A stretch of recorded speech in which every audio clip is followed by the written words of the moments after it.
thank you again to Dr. Marcos Colón for being here. I gave his bio at the outset of this. It's very impressive. I'll give a very abridged version of it now. As you know, he, as you could see in the final slides of the film, he wrote, directed, and produced Beyond Fordlandia, as well as many other projects. And he is the creator and editor of the online magazine Amazonia Latitude, and is just an all-around, advocate for the Amazon. So let's get started. I know there's plenty to talk about. I'd say we have about 35 minutes for questions and discussion.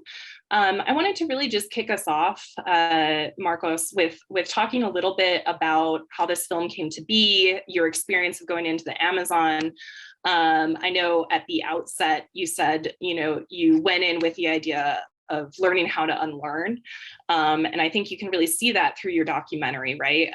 It seems like you started out with a very clear vision of, I want to talk about the history of Fordlandia. And as soon as you got there, you see what that legacy has become, and it seems to shift in a way, So if you could tell us just a little bit about your approach, any challenges as you were filming, and what the experience was like for you. Well, thank you again, Dr. Carrie Abb. Thank you for Marlene. Thank you for all the students that are there. And thank you for watching the film. Really, great. When you do any work that we do, writing, film, you want people to see and read and to appreciate. First of all, when I went for the first time, what brought me to the Amazon was Mario de Andrade, as I mentioned. What happened was I was reading his diary that he was very close to Fordlandia in that particular time. It was 1927 when Mario de Andrade, which is a Brazilian writer, one of the founders and of the modernism in Brazil, and he embarked in this voyage with a group of Paulistas, bourgeoisie, and that has a lot of money, and decided to bring him along in that journey. And he visited various places in the Amazon. And he was in Belém, and he heard about Ford arriving in the region. And what Ford did, what Mario de Andrade did, is, well, I wanted to go there. I wanted to pay a visit. But because he was with this very wealthy group of Paulistas and ladies, and also which is the one that really paid the trip, and he was has some kind of obligations to fulfill along that, and he couldn't go to be there, and it was about 800 kilometers away, and he couldn't go there to Fordlandia. And then I read that, I said, well, if Mario didn't go, I wanted to pay a visit, and I decided to go. But when I arrived there, Jessica, that blew me away, because what I saw was Amazonia that completely transformed it, changed it, and in many ways. But my idea actually was not to do a film about Fordlandia.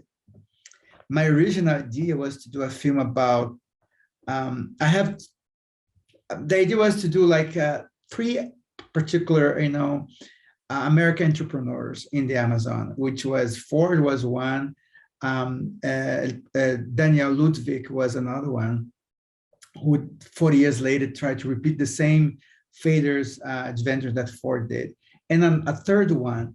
But and then I concentrated in the road, the BR-163, which is a branch of the Trans-Amazonic Highway.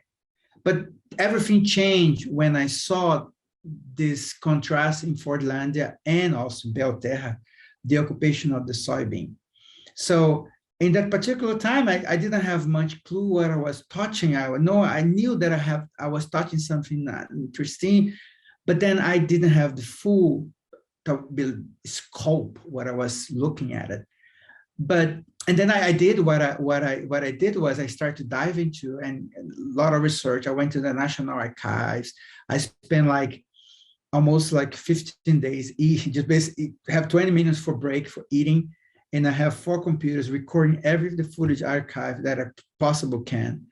And I came back from there with 4 terabytes of archive, which is going to be the material that I'm going to use from the sequel.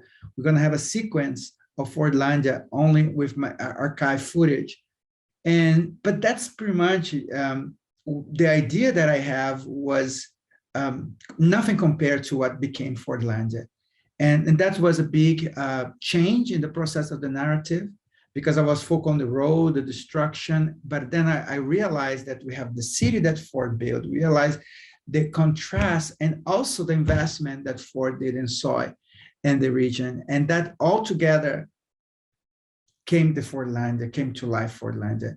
But it was a process that, I mean, was not easy, because it was about 60 months, was a bumpy road. We have different kinds of threats and people that, I mean, try to take our cameras, the fears. A lot of people that was helping me, they didn't want it to be associated with the film, because they were thinking that there is some threat for them. They were local people there. And I, for different reasons, I fought and stopped the project. But in the end of the road, in the end of the day, I managed to put together the narrative as you watch today. And in a way that I tried to give voice to the people that were more affected in this process that we saw in the region. But what we saw in Fordlandia doesn't stop there. So what we see that if you bring the discussion for, I mean, when we did Fordlandia, if you think about what happened in 1927, what's happened today, 2021, we have a continuation of the same process, but they dynamic themselves. The whole dynamic in the Amazon has been changed, because the model, which I call the Fordlandia matrix, paved the way for different kinds of predatory process in the region.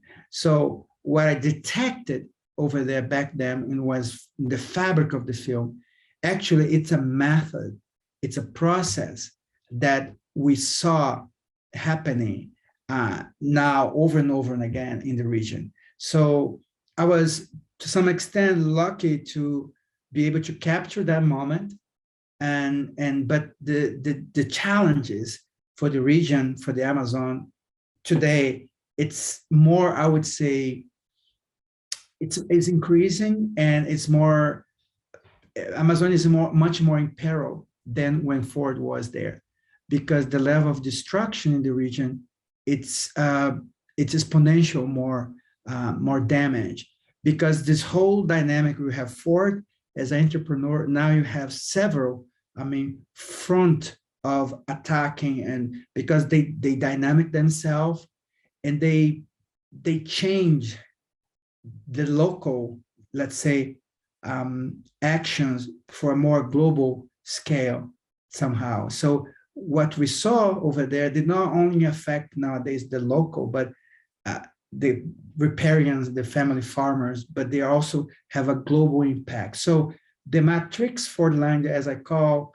is still in power, in full gear mode nowadays, today, as we speak, but also exponentially more damage than what Ford dreamed or thought that he was doing.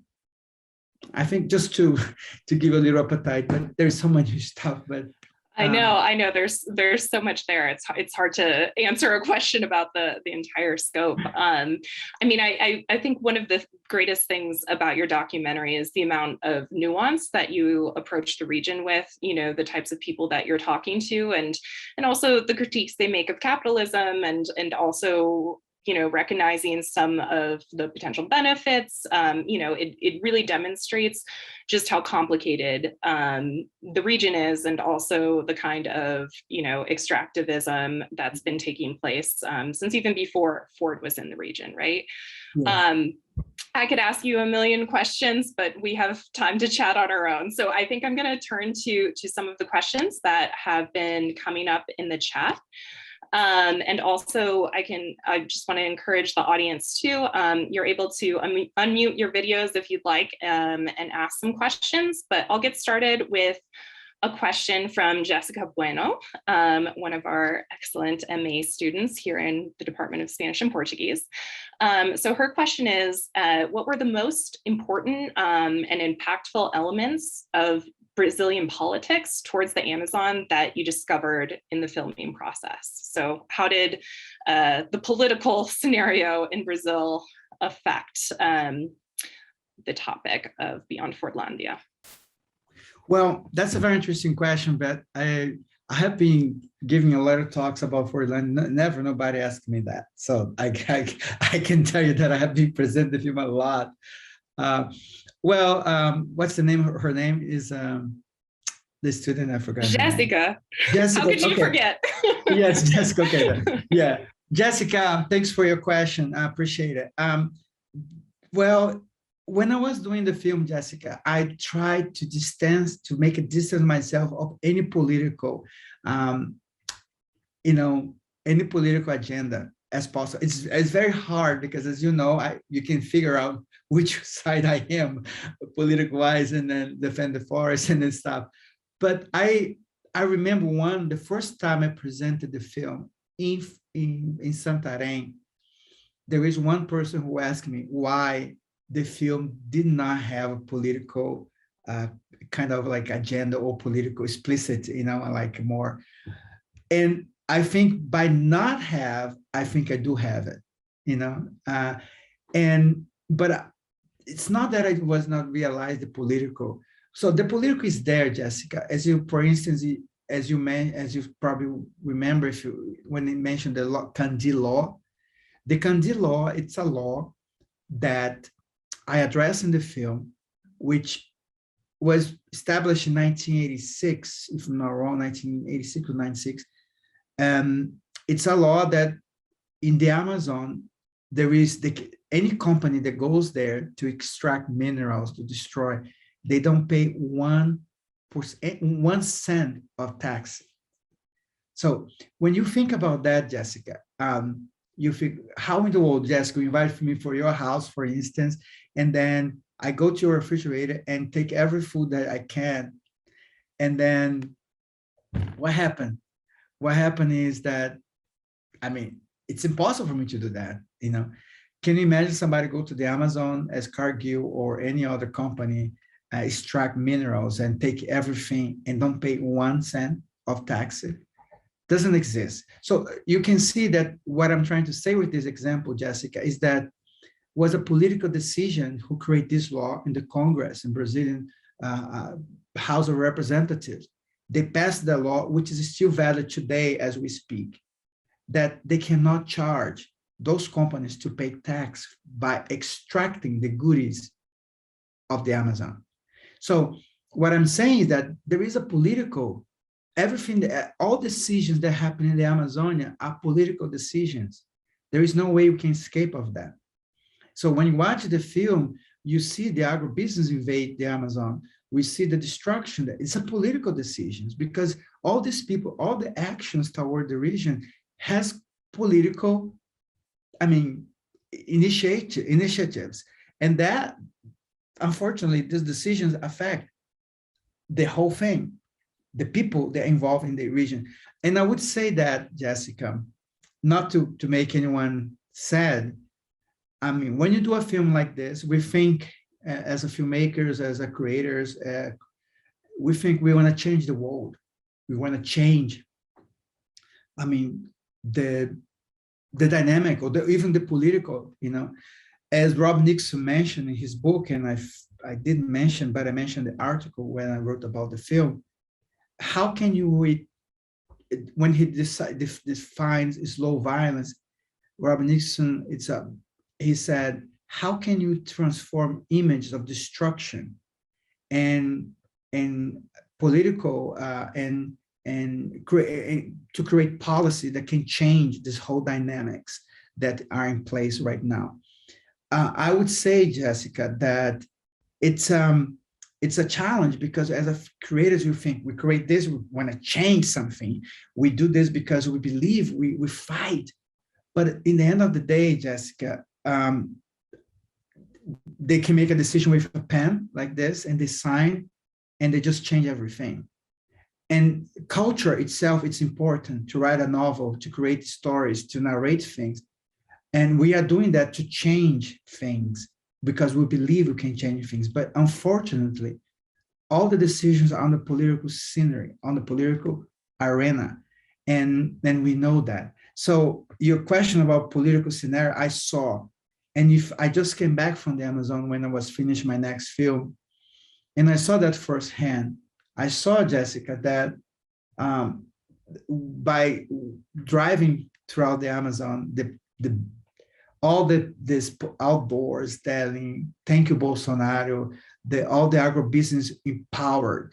Right now, it's impossible, Jessica, for me to do a film like I did Fordlandia in the same region, because first of all, I'm going to be killed. I mean, and the whole, for instance, the whole house of da Câmara Municipal de Vereadores, I don't know how to say that, Jessica. It's a like the local government. The local government in Santarém, la Câmara de Vereadores, they are all Bolsonaristas. They're all farmers, they actually purchased their way out to be House of Representatives there in order to legislate in their own favor. So that's a very important thing, because today it's impossible, Jessica, to do it. So the political scenery there is palpable. You can see that everywhere. In the film, I try to be as less explicit as possible, and let the narrative carry the claim, and bring this political themes, little by little there. You can grasp there on the film, but directly everything that I was experienced around in the process of producing the film, I interview mayors, I interview representatives from various political arenas there. Some of them I put on the film, some I didn't. And there is one activist there, Gito. He's a eco warrior, but also I interviewed the mayor of Belterra, which I didn't include it because he advocating for so many destruction in the region. But anyway, to answer your question, yes, I saw, but there is certain things here and there that I grasp and I put it. But the film I avoid as much as possible, but find different ways by not bringing directly. I was bringing that to attention to the audience. I think that was my intention in the end. Thank you. Awesome, thank you. So we're getting more and more questions in the chat here. Hopefully we can get to most, if not all of them. The next one is going to come from another one of our wonderful students in Spanish and Portuguese, Luisa. And so she has two questions. One, well, Luisa, if you want to read your own questions now that I see you on, okay, I'll do it for you. But one, how long did you cry for when Bolsonaro was elected in 2018? You don't have to answer that right now, but you can think on it. And number two, she says, all jokes aside, some people mention how President Bolsonaro is destroying these slow beginning environmental policies created by the PT. The previous party and administration, Marina Silva, etc. However, much of the recent destruction shown in the documentary is from the PT eras. In your opinion, is Bolsonaro's administration that much worse? Here, she's thinking in terms of the people who live in the area or the impact of federal law on super local, hyper-local circumstances. So in your opinion, is the difference just rhetoric, like a president who says agribusiness is the only thing that works in the country? Does that question make sense to you, or anything you need clarified? So essentially, is the Bolsonaro administration as bad as we all think it is in terms of deforestation policy and regulation versus the previous party, which was much more sympathetic to curbing deforestation and had some success in the area? I think just in a simplistic way would be something like, does it just look worse? Because PT wasn't that great either. but it was more sympathetic. That was. Yes, no, make total sense your question, and completely valid. I mean, I can answer your question in many ways, but I'm gonna give you one anecdote. Last year I was here in London, and I have the pleasure to be with Vico Penawa, and we went to the Parliament to meet with Boris Johnson. And the Copenaua and Raoni was going to give them a letter. And then we left the Survival International office in the car. With me was Copenaua, Dario, and Fiona. And I was a filmmaker from Belgium who was doing a film with Copenaua and myself. And I was on the back, I don't want to try to appear in their film. And they were asking questions for David Copenaua. And there is one question he asked to David, he said, was the PT good for the indigenous people? And then David Copenaua, very wiser, and answered the question like this. He was half friend. End of story. So I think the journalist, when he heard that, he was half friend. He doesn't have nothing to say. I mean, it's like when you use a verb that intransitive with like chove. You don't ask when, chove. He asked, well, he was half friend. Basically, it was a punch, because if you think how wiser he was, to answer that question, because it's not that Petit was bad, but he was not also good. But the answer is brilliant. The answer is just masterpiece. It's just like a punch. I don't see any way to get out of that. But to answer your question, I think I already did, but with such a very powerful illustration, and that I experienced that firsthand. Nobody know that, I'm telling you now. It was a very personal experience with Copenaua. I would say to you that, yes, Bolsonaro is much worse. There is no doubt about that. There is no way you can just, modelize or kind of, no. PT has done a lot of things that was not agreeable, nor is not necessary. We root for, but nothing get to the point that we are right now.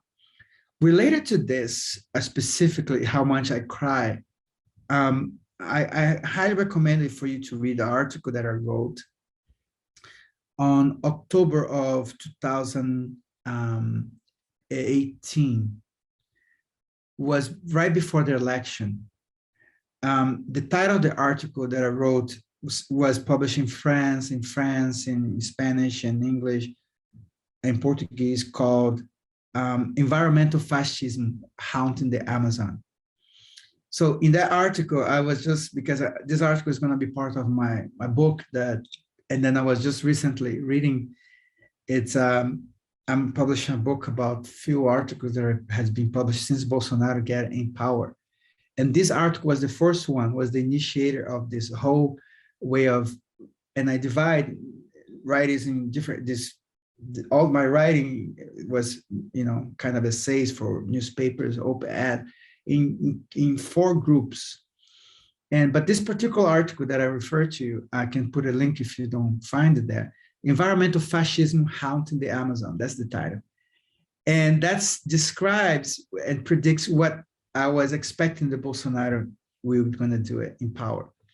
And it's not because I wrote that, but I think it's a very important reading to dive into this. And my prediction and was my cry. What I'm trying to say, that was my cry out when I wrote that. And was such a visionary what I put there. And believe me, happened everything pretty much that, even worse. So I think I answer your question, and to say, without being the specifics, because the PT era, it's very contradicted in itself. We have the time that Marina left, then when, Dilma was in power, has a lot of high points and low points in that process too. Of course, Belo Monte, it's the most aggressive. We just have a special edition of Belo Monte in the Amazon latitude, 10 years of Belo Monte, which is finished. We finished this week, the 10th. This very important. I mean, we publish I think 16 essays of different writers and professors and scholars about the Belo Monte. And Belo Monte I think is the landmark of the disgrace of the PT area. So there is no way we can escape that. But even that, with that in mind, I would say that the consequences of Bolsonaro in power for more 4 years will be beyond imagine. So I would say that yes, he is much worse, even though there is pros and cons against that. But I would say they were half friends. I'm going to say they're full friends, but I'm going to use Copenhagen brilliant, wisdom, of answer there. I don't know even how to describe. They were half friends, Luisa. That's perfect for my students who are attending this, because we just read The Falling Sky last week for our class. So thanks, Marcos. Luisa also kindly put in the link to your article that you just mentioned into the chat. So if anyone else is interested in looking at that, there's the link. And we can put the Amazonia Latitude link to the Belo Monte series in there as well. Yeah, I can send you that tag. Mm-hmm. Perfect. So a couple more questions. We have one here that's going to bring us a little bit more back into the film itself. So this comes from Dr. Kimberly Lopez, a professor here in the Department of Spanish and Portuguese at UNM. One, she wants to know how long we're going to have access to this Vimeo link. So if there's a quick answer there, you can give that, but then I have some more. So how long do we have access, Marcos? Oh, no, you No can pressure. access. Just tell me how long you need. No worries. Okay, Yeah. okay. There are some students that I know were very interested No who problem. weren't able No problem to at all. attend. But the other question she's asking is specifically about Henry Ford's interest in soybeans. She was really interested in that, as you say in the documentary, he was using it not just for food, but for plastics. I think nowadays when we think of soy, we think of feed for animals and soy for export.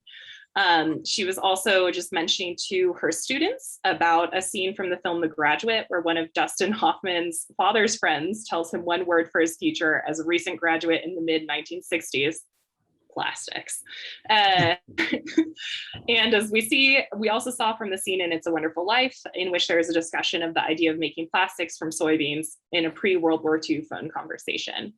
So she points out that regarding soybeans and the Amazon as a breadbasket, granero, celeiro do mundo, there hasn't been, it hasn't been most of the rainforest, hasn't most of the rainforest been destroyed for non-edible products such as latex, pharmaceuticals, and drugs. Seems there's a conflict between the role as breadbasket and the lungs of the world. We need to breathe first.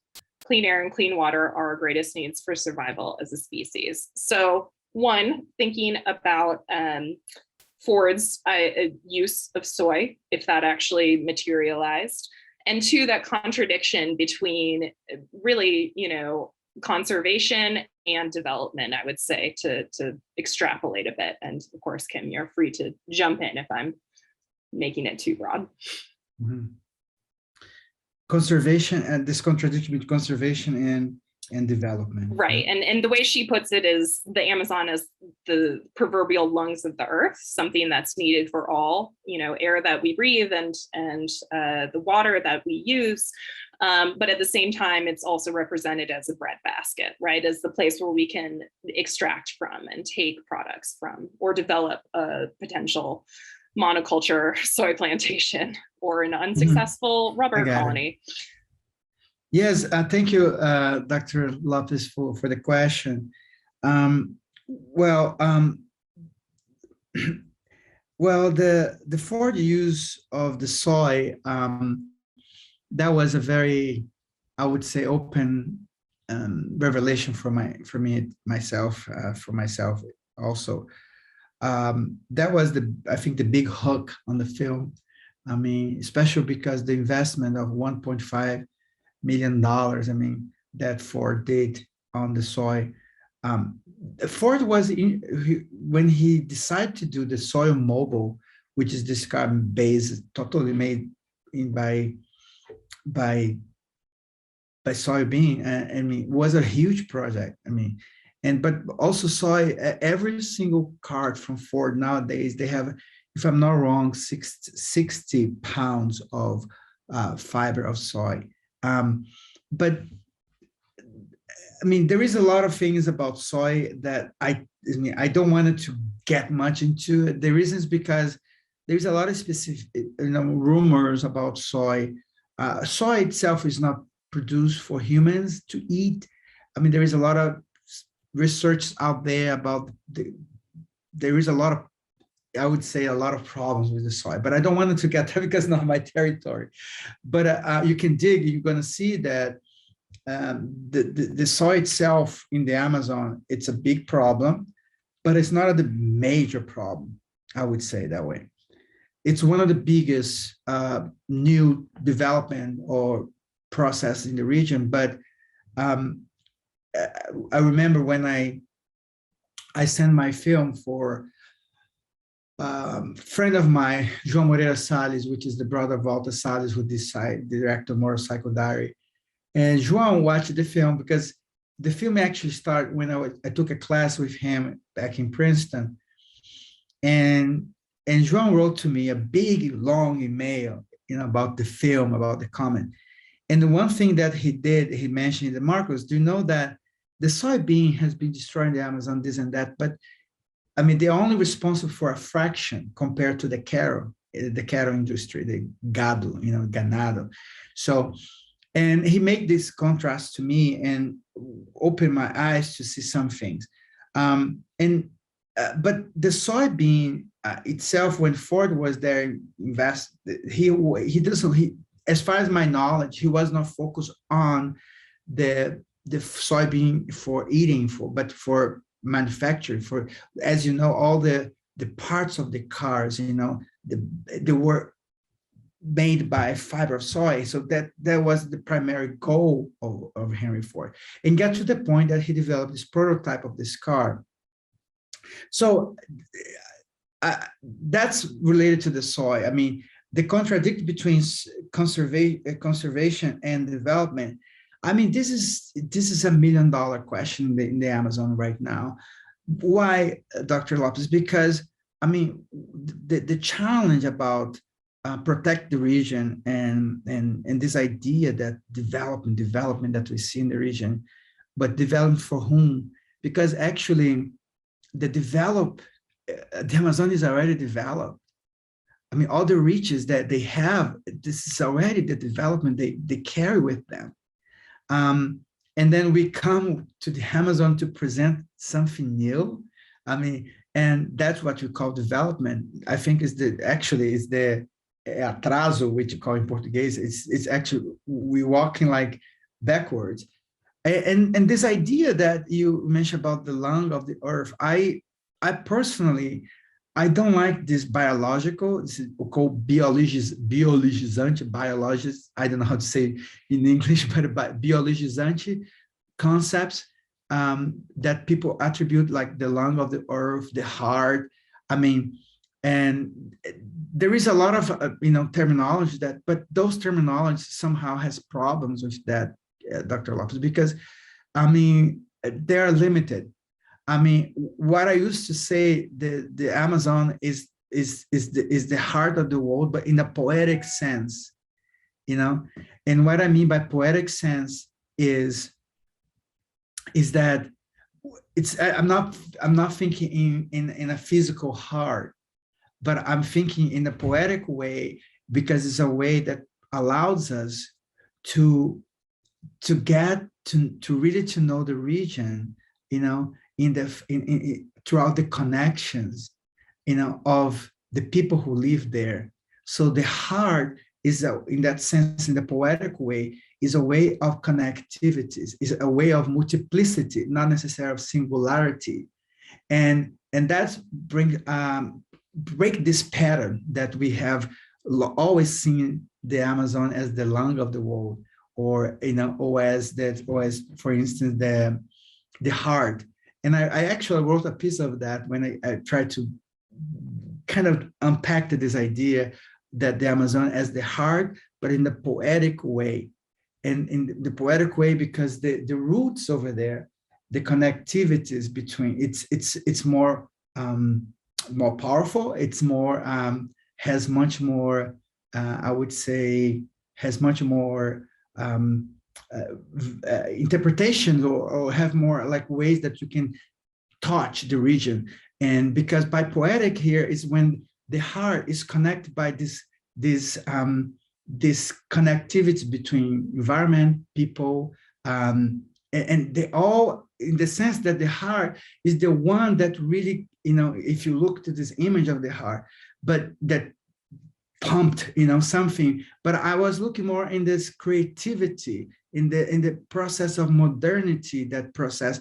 And then think about modernity here. The poetic aspect will bring us to a new understanding of the region that necessarily doesn't put them in a caste, or that really have one way of looking, but we have a multiplicity of possibility of interpretation of, because you see not one Amazonia, but Amazonias in the plural form. So I try to look to this in this way, and try to get out of this idea of the biological ideas somehow people attribute to the region. I'm not sure if I fully answer, but yes, Ford did not focus on to necessarily to feed, but to more industrialize, to plastic for the most. I find lots of documentaries. I have a lot of footage that I never used in this film, but it's going to be in the sequel, which is going to be complete archive footage of the endeavor, the investment that he did on the soy.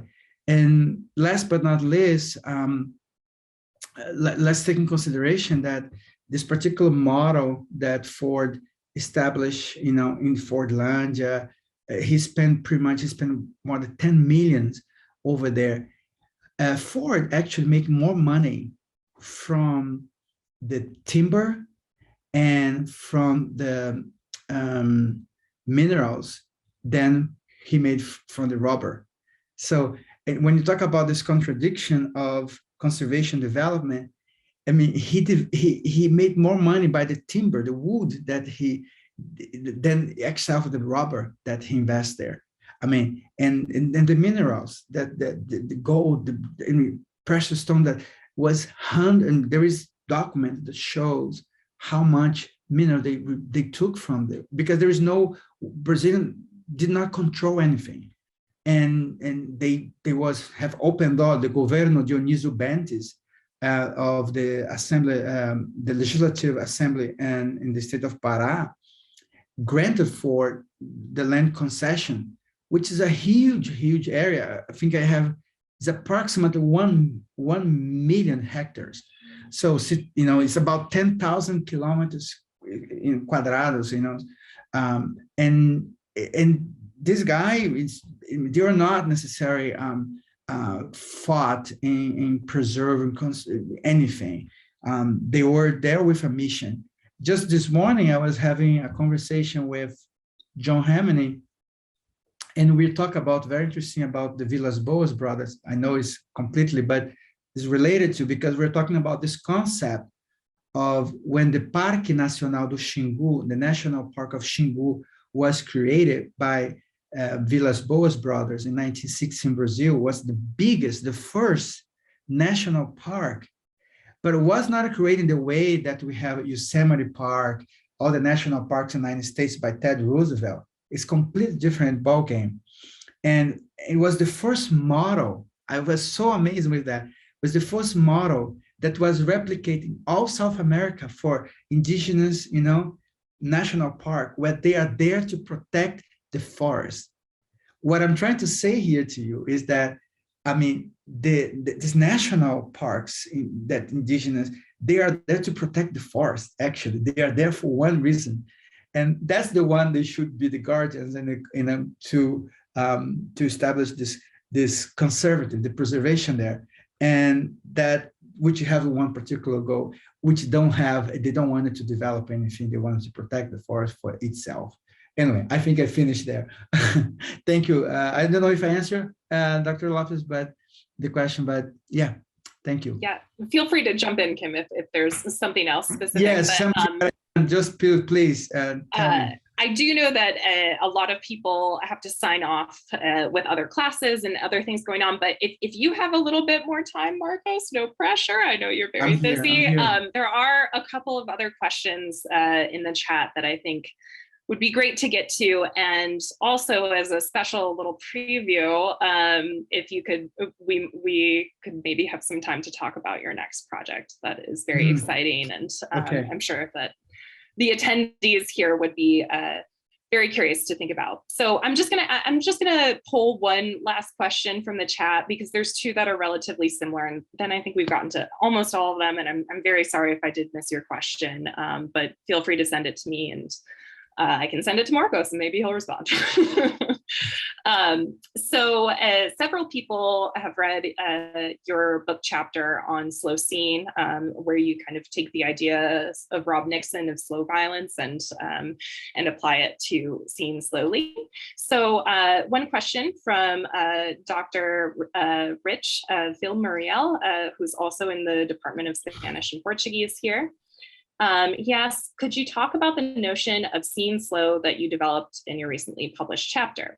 This concept strikes me as having a lot of transformative potential and of equal importance, resonates with many of the world's cosmovisions, such as Shamantha, Vipassana, etc.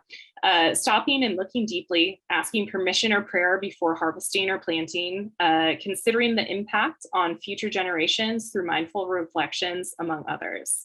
One of the huge obstacles to transformation is that our industrial society encourages us to be in such a rush, so distracted, that people don't feel that they can take the time to see slowly and reflect. So ultimately, he's asking a little bit of an explanation, elaboration about your concept of slow seeing broadly. Okay. That's fine. Well, there is a book that's coming soon, I hope, called Slow Scene, the Amazon, which is, I dive much more into that. But what I can say is that, first of all, thank you for a very elegant question, very well elaborated here, Richard. Rob Nixon, I think his slow violence book focus more on the environmental changes. I mean, the aggressive of this transformation, the Anthropocene and so forth. The slow scene concept that I try to dive into, I am more concerned on the perception of how people really perceive the environment, where the surroundings, basically, because I think the trick point is that, as you can see, slow scene, it's something that takes time. It's not something that happens immediately.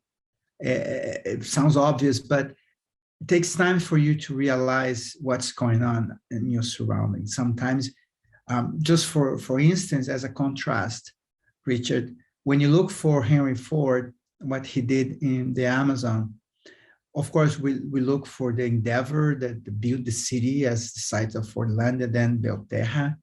But one of the things that Ford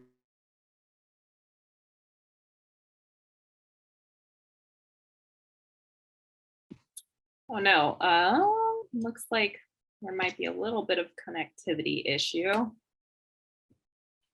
just give it a second and see if he comes back.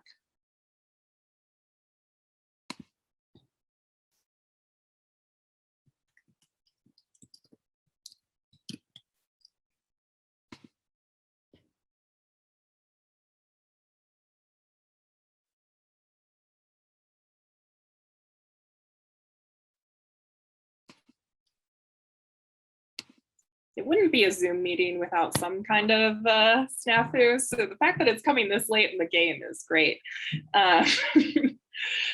But yeah, I think he's just going to log out and then back in. Let's see. There we go. Yeah. Boy, Marcos. Yeah, go back. So I was telling Richard, I don't know if you're still there, but I don't know which part I was cut off there, but I'm going to try to repeat again. So what I was saying is that Rob Nixon focused on slow violence. He thinks more in environmental changes that really impact the Anthropocene.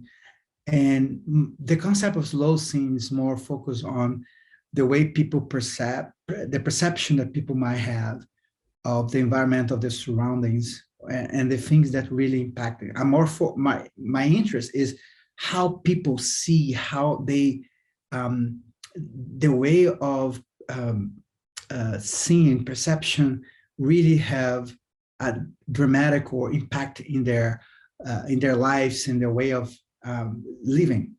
And I was mentioned that, for instance, that when you talk about Ford, for instance, Ford, he did all this grandeur building these cities and Fordlandia and Belterra, but also one of the most important things that Ford did was open up roads. That opened the channels for penetration and more destruction in the region, even nowadays. So because he paved the way for this process. So why I bring the idea of roads here is because the roads has the idea of velocity. So we don't stop. When you're driving through BR-163, Trans-Amazonic Highway, we don't stop, we don't have the time to think. Even though you saw only the soil field, you don't think much. What's the impact that destruction have on the people on the ground there? So that's one concept. That the other idea that drove me to this was the Walter Benjamin idea, that when he really confronted us with what we see from the airplane is completely different from what you see when you have your boots on the ground, and you have a completely different perception of that. So that's one thing. But the other thing that is really about this idea of slow seeing is because slow seeing is a method.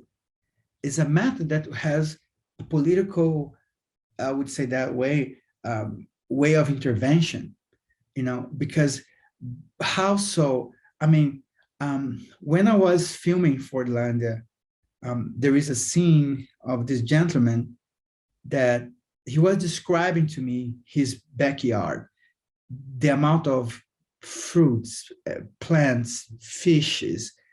And then he was in the end of the day, the end of this conversation, he said, Marcos, today we don't find even a little bird over here because the soybean, the plantation destroyed everything.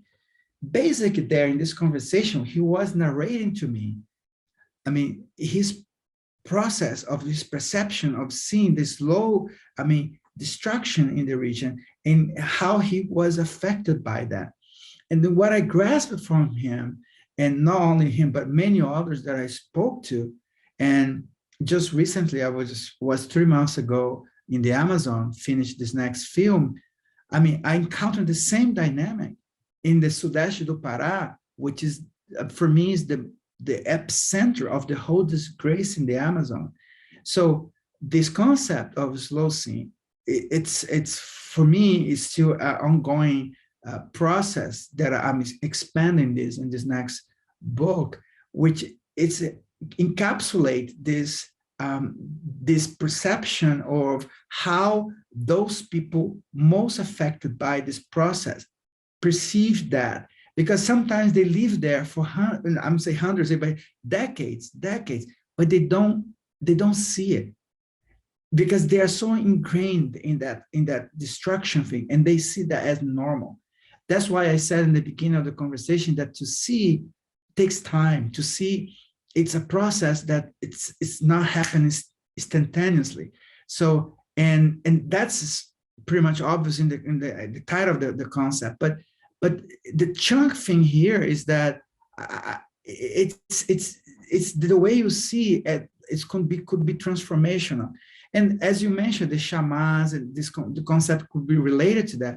I fully agree, because I mean, if you look for Ailton Krenak, which is one of my mentors, if you look for Davi Kopenawa, I mean, basically, what's the biggest problem that we have right now in the Amazonia is because it's a process which I call here, I'm going to give a little bit appetite. It's the, in this work that I'm developing, which is invisibility. So what we have there is that we have a project in the state of Brazil, or the country of Brazil, is a project for not seeing whom, not seeing the indigenous peoples, of not seeing their knowledge, not seeing the relevance they have to. So it's a project. So we have a project that is established for, as a federal state, local state, in all instances, for not seeing. So, and what they wanted to see, that's the interesting aspect, because they don't want to see life. They wanted to see death. So if you look for the narratives that you have in the Amazon throughout, they don't talk about life. Because to talk about life, I mean, they need to talk about the indigenous peoples, what they have to offer. But the indigenous peoples is put in the position to be invisible, to be not to be seen, not to be paying attention. And also, their knowledge that has no visibility. All the knowledge they have, they can offer to us alternative ways to think and see the region in a different way. It's not seen. You know what I mean? And that is very, very important. So that's why I think the concept brings to the surface another perspective of seeing the region with a different glasses, with a different lens, and which of course offers a way for us to act and to take some initiatives. I don't know if I frame well, but I think that's give a little bit sense where we are going with that. Judging by the Zoom reactions, yes, I think you framed it quite well. And it's always beautiful to hear you talk about that approach. So I know we're already over time, but Marcos, if you wanted to just give a very brief overview of your next project, and I know you might have a trailer you can share with us. Yeah, I mean, if you have it, no pressure, but yeah, I'm sure that the people here would love to see it. So yeah, thank you everyone for for being here now until now. I can share with you, or I can send you a link, whatever you prefer. I can share a screen here with you. If you guys give me permission, I can send you a trailer. This is going to be me giving you permission. I'm terrible at this. The next film called Step Soft in the Earth. It's a film that I try to present a new way of looking to the region, where the film is divided in 4 parts: the war, death, and I would say war, death, and the last part is horizon. So the horizon here is that the indigenous is the way that can give us a possibility, a way out of this chaos situation that we are in. So I'm going to show you a little bit the trailer here, just for you to give a little. It's 3 minutes trailer. I hope you like it, and I can English, yes. Awesome. Are you able? Yeah. You're able to share the screen, right? Yes, I'm going to share the screen with you now. It's this trailer. See if you can see there. And I'm gonna show you. I'm going to.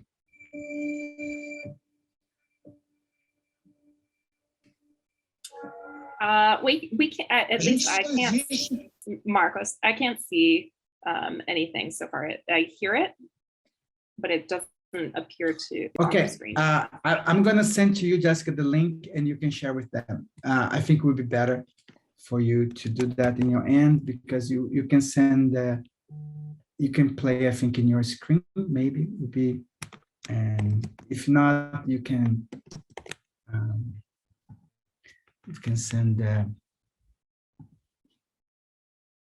I can send to you this link. I'm sending the chat, and you can just send to see if you can see. That's the link. Because I think in my end that my computer doesn't work. If you share from yours, I think it would be better. Yeah, let's try.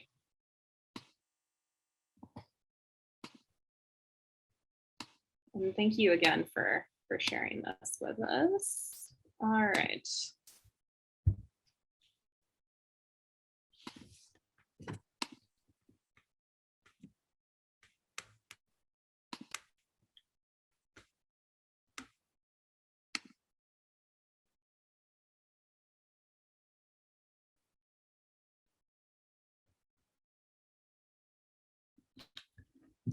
Doesn't have sound, Jessica. I don't know if it's mine.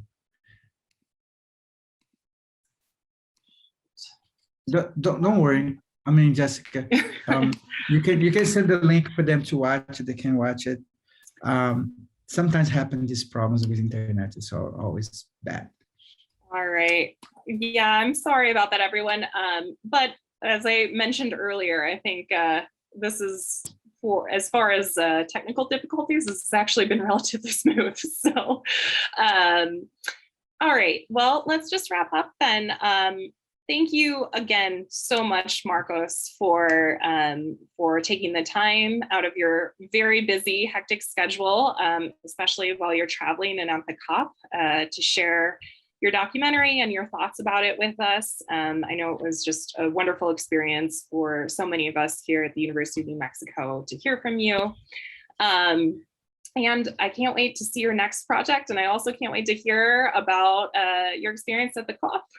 So yes, you'll have to keep so us much. updated. And just another quick thank you to LAII and the Department of Spanish and Portuguese for organizing this event.